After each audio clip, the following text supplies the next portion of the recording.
They ridiculed him for his silence, calling him a broken toy soldier who couldn't make it in real combat. But everything shifted the moment he turned his back, and they caught sight of the tattoo stretched across his spine. Instantly, the room went quiet, because that ink wasn't just for show, it was proof he'd survived an operation so secret it doesn't exist on record. And when the commander caught sight of it, his face went pale like someone staring at a ghost. Before we reveal what that marking really meant and why it left everyone speechless, drop a comment letting us know where in the world you're watching from. And if you believe true respect is earned, not handed out, be sure to subscribe. Now, let's continue. Dawn broke over Wellington Barracks with the familiar sound of revel echoing across the parade grounds as another day commenced in the life of Britain's military elite. The corridors buzzed with the typical energy of young soldiers beginning their morning routines. Conversations flowed freely about everything from weekend plans to complaints about the latest training exercises. But one voice was conspicuously missing from these daily exchanges. Lance Sergeant Michael Harland moved through the military installation like a shadow, his presence barely registering with the junior enlisted personnel who had long since categorized him as irrelevant to their social hierarchy. There was something fundamentally different about Harland that set him apart from his peers, something that made the younger troops deeply uncomfortable, without them being able to articulate exactly what it was.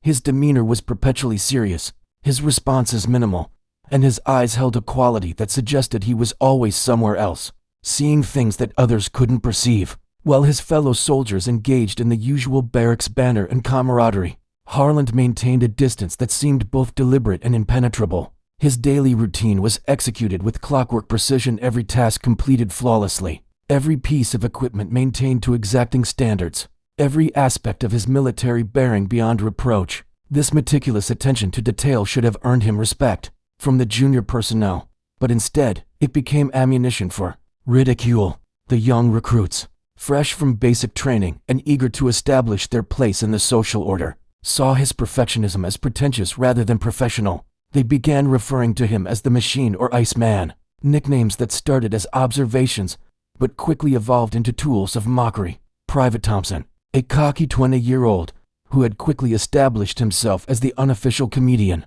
of his peer group, had made targeting Harland something of a personal mission. Each morning, as Harland sat methodically maintaining his equipment, Thompson would provide running commentary for the entertainment of anyone within earshot. "Look at him go," Thompson would announce loudly, ensuring his voice carried across the bay. "Same exact routine every single day. I bet he counts his steps to the latrine. You think they wind him up at night? Or does he run on solar power?" His performances never failed to generate laughter from his audience, and Thompson found himself addicted to the attention. Harland's response to these provocations was always the same: complete, stoic silence. He never looked up, never acknowledged the comments, never showed even the slightest reaction to the increasingly creative insults being directed his way. This lack of response was both maddening and encouraging to his tormentors, who interpreted his silence as either weakness or arrogance, neither of which endeared him to them. The harassment campaign intensified as days turned into weeks, with Thompson's daily performances becoming increasingly elaborate and cruel. What had begun as simple name-calling evolved into detailed character assassination, with Thompson creating entire fictional backstories to explain Harland's antisocial behavior. According to Thompson's version of events, Harland had been rejected by every other unit in the army for being too weird, too uptight, or too cowardly to function in a real military environment. The other junior soldiers began contributing their own theories and observations, each trying to outdo the others in creativity and cruelty. Some suggested that Harland had never seen combat and was overcompensating with his serious demeanor. Others claimed he was probably a desk clerk who had somehow managed to fool his way into a combat unit. The speculation grew wilder with each iteration, and Harland remained silent through all of it. What none of them noticed were the subtle indicators that might have given a more experienced observer pause. The way Harland's hands occasionally trembled when he worked with certain pieces of equipment, tremors so slight they were almost imperceptible. His habit of positioning himself with his back to walls whenever possible, or the way his eyes constantly scanned his surroundings even during routine activities. The fact that he was always the first person awake each morning, often found sitting motionless on his bunk well before official wake-up time. Staff Sergeant Morrison had observed these behaviors with growing concern, But Morrison was a believer in allowing soldiers to handle their own interpersonal conflicts. Unless they began affecting unit readiness, Harlan's performance remained exemplary, his conduct flawless, and he never complained or sought assistance with the harassment he was receiving. If the man preferred solitude to socializing, that was his prerogative, and Morrison had learned over his years of service that pushing soldiers to open up before they were ready often did more harm than good. However, as the mockery became more public and more vicious, Morrison began to worry about the potential consequences. His experience had taught him that the quietest soldiers often carried the heaviest burdens, and something in Harlan's bearing suggested depths that these young recruits were wholly unprepared to encounter. Morrison had seen enough combat veterans to recognize the signs of someone who had experienced things that most people couldn't imagine, and he suspected that Thompson and his followers were playing with fire without realizing it. The tension reached a critical point during a routine equipment inspection. When Thompson decided to elevate his usual mockery into physical comedy, he began mimicking Harlan's precise movements, exaggerating them into robotic gestures while providing his own sound effects. The performance drew an enthusiastic audience of junior soldiers, all of whom seemed oblivious to the way Harlan's posture had subtly shifted, or the new quality of alertness in his stillness. The revelation came entirely by accident, through a confluence of circumstances that no one could have predicted or prevented. The communal shower facilities at Wellington Barracks were designed for efficiency rather than privacy, and soldiers regularly encountered each other during their daily hygiene routines. Harlan had developed a pattern of showering during off-peak hours to minimize these interactions, but a malfunction in the hot water system had disrupted everyone's normal schedule. On this particular evening, mechanical problems had created delays that forced Harlan to shower at the same time as several of the junior soldiers who had been tormenting him. He had chosen a corner stall and attempted to maintain as much privacy as possible, but the practical requirements of actually washing made complete concealment impossible. Private Williams, one of Thompson's regular audience members, was the first to catch a glimpse of what lay hidden beneath Harlan's uniform. Williams had been reaching for his towel when Harlan turned to rinse soap from his hair, revealing his back and profile. What Williams saw caused him to freeze completely, his mouth falling open in shock. The marking that covered Harlan's upper back was unlike anything Williams had ever encountered. This wasn't typical military tattoo art, no eagles, unit insignias, or motivational slogans. Instead, it was something that seemed to exist in the space between artwork and wound, a dark, intricate design that appeared to have been carved rather than inked into his flesh. The central element was a complex geometric pattern that looked more like ritualistic scarification than traditional tattooing, surrounded by text in what appeared to be Latin. But what made William stare wasn't just the unusual nature of the design, it was the way it incorporated and highlighted the extensive scarring that covered Harlan's back and shoulders. Real battle damage, the kind that came from explosions and fragments, created a landscape of damaged tissue that the dark ink had been carefully designed to work with rather than cover. The artistic elements and the scars were so seamlessly integrated that it was impossible to determine where one ended and the other began. Thompson, ever alert to anything that might provide new material for his comedy routines, noticed Williams' frozen expression and followed his gaze toward Harlan. The smirk that had been forming on Thompson's face died instantly when he saw what had captured Williams' attention. The shower room, which moments before had been filled with the usual chatter and jokes, fell into complete silence as one by one each soldier present noticed what was happening. The quiet stretched endlessly, broken only by the sound of running water and the facility's ventilation system. Harlan, apparently unaware of the attention he had drawn, continued his methodical washing routine. It was only when he turned slightly to reach for his shampoo that he noticed the absolute stillness of the room and the stares directed at him. For the first time since arriving at Wellington Barracks, Harlan's expression underwent a visible change, not to anger or embarrassment, but to something far more unsettling, a cold, predatory assessment of his situation and the people around him. His eyes moved systematically across the faces of the young soldiers, reading their expressions with the kind of tactical precision that suggested years of experience evaluating potential threats in hostile environments. The aftermath of this incident was swift and dramatic. News spread through the barracks with the incredible speed that characterizes military gossip. But this wasn't the usual mixture of exaggeration and crude humor. Instead, the soldiers who had witnessed Harlan's scarred back spoke in subdued tones, describing not just what they had seen, but the profound unease it had created in them, a sense that they had glimpsed something they were never meant to see, something genuinely dangerous. Thompson, for the first time since beginning his campaign of harassment, found himself completely at a loss for words. His usual repertoire of jokes and insults seemed suddenly inadequate and potentially hazardous. The other junior soldiers looked to him for guidance, expecting him to provide his typical humorous take on this new development. But Thompson was experiencing his own crisis of confidence. The scarred flesh and mysterious marking had changed everything, and he had no idea how to process what he had witnessed. Staff Sergeant Morrison learned of the incident within the hour, as news of this magnitude always reached the senior non-commissioned officers quickly through unofficial channels. Unlike the confused and frightened reactions of the younger soldiers, Morrison's response was one of grim recognition. His years of service in various units and deployments had given him enough experience to understand the potential significance of what had been revealed, even without knowing the specific details. That evening, Morrison made a decision that would fundamentally alter the dynamics of the entire unit.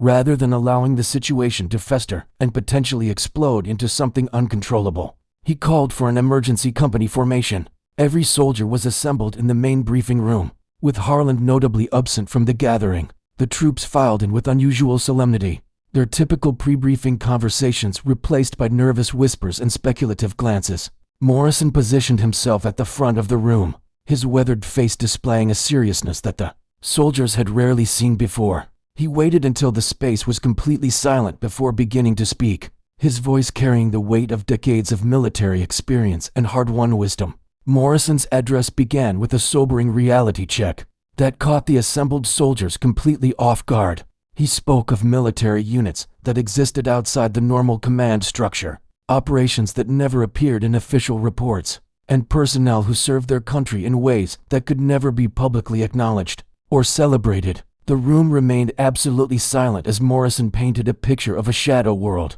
that operated parallel to the conventional military structure. They thought they understood.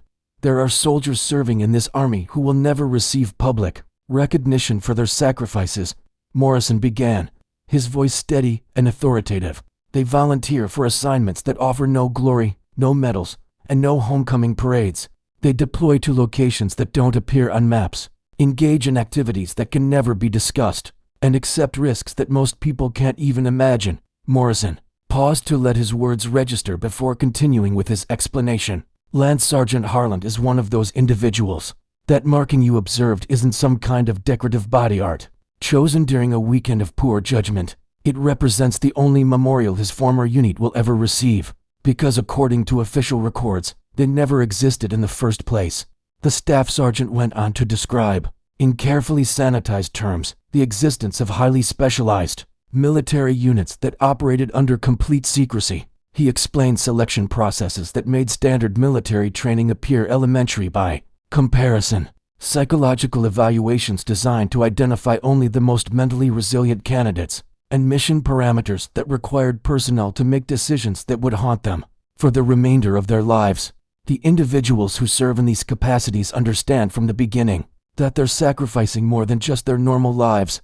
Morrison continued, they're surrendering their identities, their connections to conventional society, and, in many cases, their psychological well-being. They accept these costs because someone must bear this burden, and they're willing to carry it so that others don't have to. As Morrison spoke, the soldiers began to comprehend that their harmless harassment had been directed at someone who had endured levels of stress and trauma that were completely outside their experience or understanding. The quiet sergeant they had dismissed as antisocial or weak was actually someone who had been forged in circumstances that would have destroyed most people entirely. Morrison's revelation took on a more specific character as he began to describe, in general terms, the kind of operation that had left its mark on Harland's body and mind. He spoke of a mission that had begun as routine intelligence gathering in a remote, mountainous region and had escalated into something far more dangerous and complex than anyone had anticipated.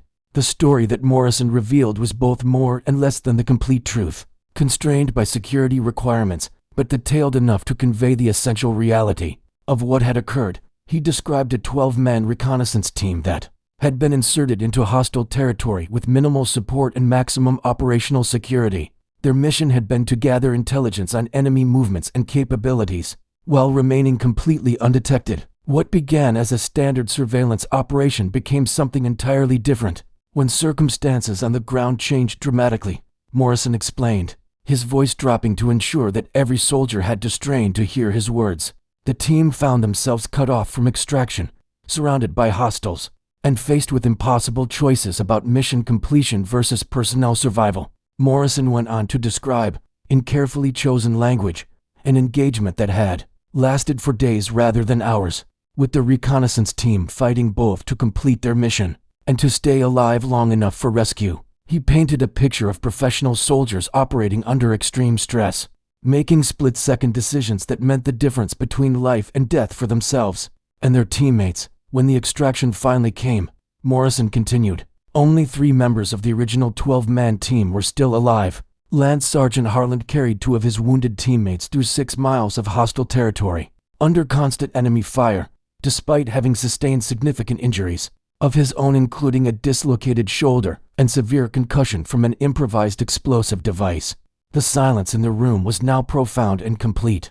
Even the building's mechanical systems seemed to have quieted, as if the structure itself was absorbed in Morrison's account. The soldiers sat motionless, finally beginning to grasp the magnitude of their misjudgment and the true nature of the man they had been tormenting. Morrison's narrative continued with details that made the young soldiers shift uncomfortably in their seats. He described Harland's fallen teammates, their final words and last requests that Harland had promised to convey to families who would never be permitted to know the real circumstances of their loved ones' deaths. He explained the impossible decisions that had to be made when ammunition ran low, communications were severed, and evacuation became uncertain.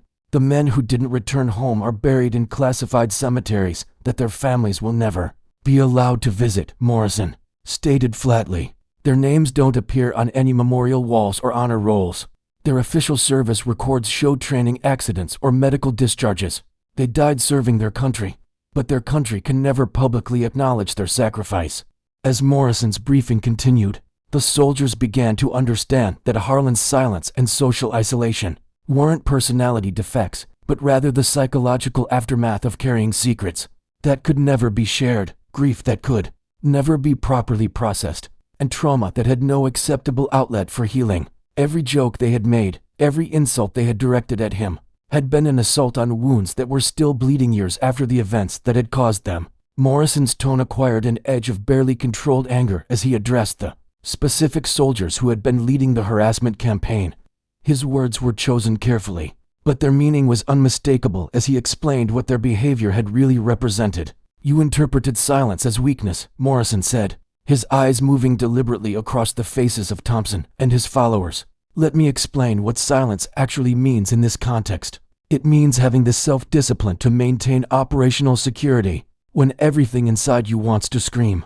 It means carrying the weight of 9 dead friends without being able to tell anyone how they really died or why their sacrifice mattered. It means waking up every night for years, hearing their voices calling for help, and living with the knowledge that you were the one who had to decide which teammates to save and which ones to leave behind. Morrison allowed that image to settle into the soldier's consciousness before continuing with his explanation. He described Harland's combat record in terms that made it clear this was a man who had seen more action than entire units typically experienced across multiple deployments. The quiet sergeant they had mocked had eliminated more enemy fighters than most soldiers ever encountered, had survived firefights that would have destroyed less experienced personnel, and had done it all while carrying the knowledge that none of his achievements could ever be officially recognized or celebrated. The staff sergeant's briefing took on a more analytical character as he began to address the psychological toll that such service extracted from the individuals involved. He explained how personnel who had served in these shadow units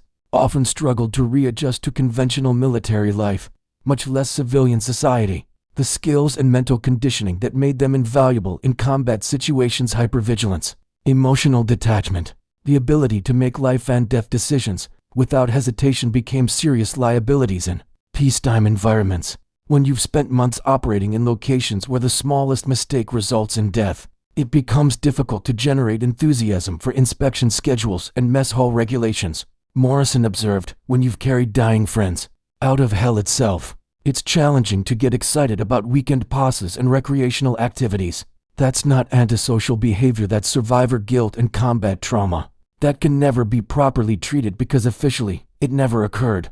Morrison's explanation helped the soldiers understand that Harlan's obsessive attention to detail, his pre-dawn rising habits, and his methodical approach to every task weren't the quirks of an unusual personality, but rather, the coping mechanisms of someone who had learned through bitter experience that preparation and discipline were the only reliable barriers between survival and death. The staff sergeant went on to describe how the marking on Harlan's back had come into existence. Far from being a celebration of military service or a display of unit pride, it was actually a memorial to fallen comrades, created by survivors who needed some way to honor their dead teammates.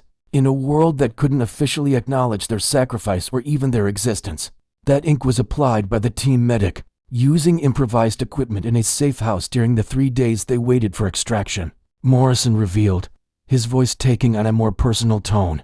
It was their method of ensuring that their friends would never be completely forgotten, even though the rest of the world could never be permitted to know their names or their stories. The geometric design that had appeared so strange and menacing to the soldiers now acquired new significance. It wasn't abstract artwork or mystical symbolism, it was a carefully constructed memorial, with each element representing a specific fallen teammate. The Latin inscription wasn't selected for its impressive sound, but for its meaning to men who had faced hardships that defied normal human experience. As Morrison's briefing progressed, he began to address the specific behaviors that the soldiers had observed and ridiculed in Harlan. His early morning routine wasn't the result of insomnia or obsessive behavior. It was a learned response to years of operations that commenced before dawn in hostile territories. His methodical weapon maintenance wasn't compulsive behavior. It was muscle memory developed in environments where a malfunctioning rifle could mean the difference between life and death for an entire team. Morrison's voice carried a note of professional admiration as he described what it meant to operate at Harlan's level of expertise and experience. This wasn't simply a matter of superior training or natural talent, but rather the result of surviving experiences that would have broken most people completely. The quiet professionalism that the soldiers had interpreted as arrogance or antisocial behavior was actually the mark of someone who had earned the right to his silence through sacrifice and service that most people couldn't comprehend. Morrison's briefing reached its conclusion with a direct address to the future behavior and attitudes that he expected from the soldiers under his command. The revelation of Harlan's background had created a new dynamic within the unit, and how they handled this information would determine whether it became a positive learning experience or a source of ongoing tension and disciplinary problems. "Here's what happens next," Morrison announced, his voice carrying the unmistakable authority of a senior NCO who expected immediate and complete compliance with his directives. "The harassment ceases immediately and permanently. Anyone who has concerns about this requirement can schedule a private discussion with me, and I guarantee that you will find that conversation profoundly unpleasant." Morrison made it explicitly clear that the information they had just received was not to be shared outside the unit under any circumstances. The operational details, limited as they had been, remained classified, and any gossip about Harlan's background would be treated as a serious security violation, with appropriate consequences through official channels. More significantly, Morrison continued, "You will begin treating Lance Sergeant Harlan with the respect that his service and sacrifice have earned, not because I'm commanding you to do so, but because it represents the right course of action, and because you're all supposed to be professional soldiers rather than schoolyard bullies." Morrison then shifted his focus to the educational opportunities that the situation presented. Rather than simply ordering the soldiers to leave Harlan alone, he challenged them to consider what they might learn from someone with his level of experience and demonstrated competence. "You want to become better soldiers?" Morrison asked, his question clearly rhetorical but effective. "You want to be prepared for whatever challenges your military careers might present? Then stop talking and start paying attention. Lance Sergeant Harlan has forgotten more about actual soldiering than most of you will learn in your entire careers. If you demonstrate wisdom and maturity, you'll take advantage of having access to that knowledge instead of wasting time making jokes about things that are completely beyond your understanding." Morrison's final comments carried both a warning about future behavior and an opportunity for professional growth. The soldiers could choose to continue their juvenile conduct and forfeit the chance to learn from one of the most experienced combat veterans in the British Army, or they could demonstrate the maturity and professionalism expected of military personnel, and benefit from Harlan's expertise and guidance. The days following Morrison's briefing brought a transformation in the atmosphere at Wellington Barracks that was both immediate and profound. While the change didn't occur overnight, it required time for the full implications of what the soldiers had learned to be properly understood and integrated. It was dramatic and permanent. The crude humor and mocking behavior vanished entirely, replaced by a respectful distance that gradually evolved into genuine interest in learning from Harlan's knowledge and experience. Private Thompson, who had been the primary instigator of the harassment campaign, struggled most significantly with the new reality. His entire social identity within the unit had been constructed around his ability to entertain his peers through his mockery of the quiet sergeant. With that avenue completely closed off, he found himself forced to confront not only his own behavior but his underlying motivations for targeting Harlan in the first place. It required Thompson nearly a week to gather the courage necessary to approach Harlan directly. He eventually found the sergeant in the armory, methodically cleaning and inspecting weapons with the same precision that had once seemed obsessive, but now appeared to be the hallmark of genuine professional expertise. Thompson remained in the doorway for several minutes, attempting to formulate words that seemed adequate to address the situation. "Sir," Thompson finally managed, his voice barely audible, "I need to offer you an apology." Harlan didn't look up from the rifle he was working on, but his hands paused momentarily, just long enough to indicate that he had heard and was listening to what Thompson had to say. "I didn't understand," Thompson continued, the words emerging in a rush of nervous energy. I realize that's not an excuse for my behavior, but I didn't comprehend who. I'm deeply sorry, sir. I'm sorry for all of it, every joke, every comment, everything." When Harlan finally raised his eyes to meet Thompson's gaze, his expression wasn't vengeful or contemptuous. Instead, it reflected a bone-deep exhaustion, the kind of weariness that came from carrying heavy burdens for far too long without relief. He studied Thompson carefully for several moments before responding. "You weren't supposed to understand," Harlan said simply, his tone matter of fact, rather than accusatory. That was the entire point of the arrangement.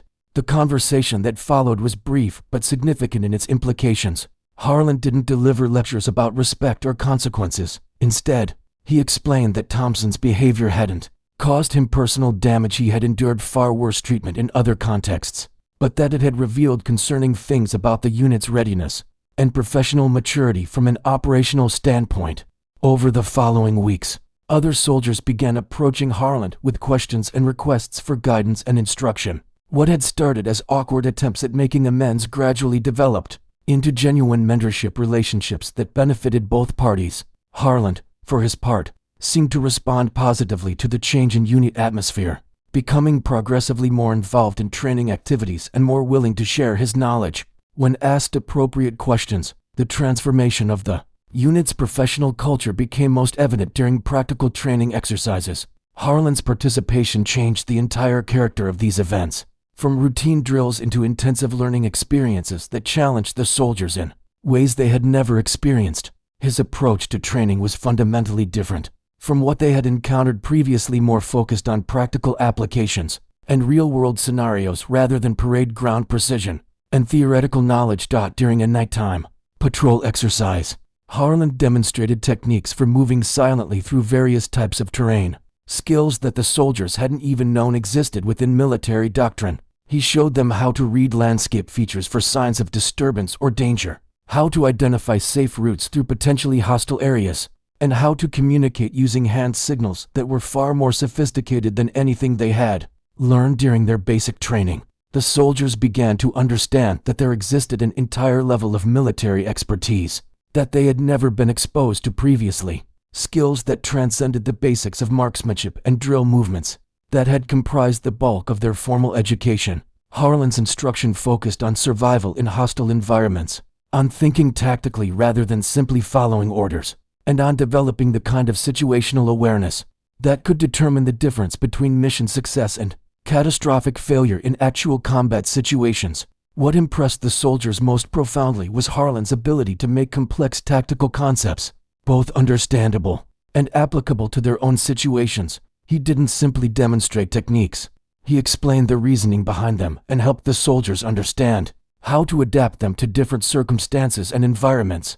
His teaching methodology was patient but demanding, maintaining high standards while providing clear explanations of how those standards could be achieved. The impact on overall unit performance was both dramatic and immediate. The soldiers' scores on formal training evaluations improved significantly, but more importantly, their confidence and competence in practical military skills showed marked advancement.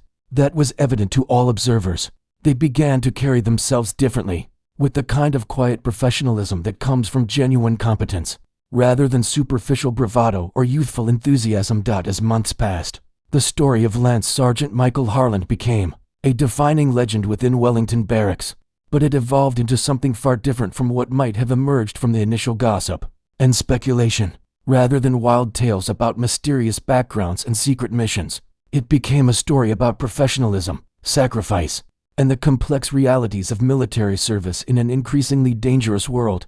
The soldiers who learned from Harland's experience approached their own service with greater seriousness and understanding, recognizing that some among their ranks carried burdens that could never be fully shared or completely understood by others.